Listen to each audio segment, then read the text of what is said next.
You might have heard the East Africa drought being referred to as a slow onset emergency. I'd like to take a couple of minutes and just explain to you what that means and how that might differ from what we often think of as an emergency. When we talk about emergencies, we usually think of something quite cataclysmic. We think of a flash flood or a tsunami, an earthquake like the one that struck Haiti last year, kills hundreds, thousands, maybe tens of thousands of people in just a few minutes. Quite a different prospect to what we're seeing happening now in the eastern part of Africa.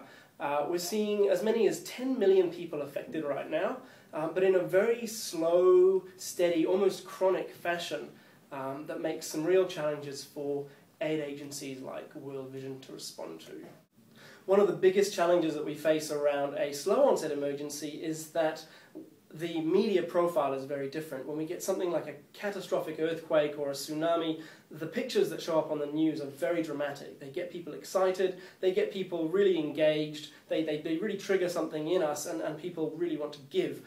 Unfortunately, when we deal with some of these slower onset emergencies, there's not the same obvious big event that triggers it all, and it doesn't make the headlines in quite the same way.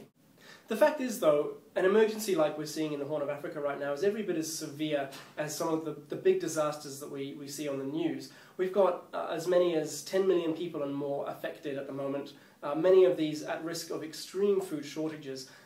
Hundreds of thousands of children are suffering from acute malnutrition, and that puts those children at risk of death.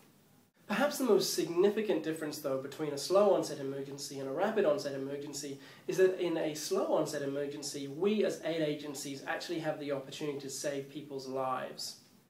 In a rapid onset emergency, after the event itself, basically those who are going to die have already died. In an earthquake, the buildings have collapsed, or a tsunami, the waves washed in, and by the time the aid agencies arrive, there's not a whole lot we can do to save lives. They've already been lost. But in a slow onset emergency, because we have that lead time, we can actually step in and we can make a difference, and we can actually stop people from dying as long as we get the right resources, the right food, the right medication, and the clean water supplies into the camps and into the communities where people are.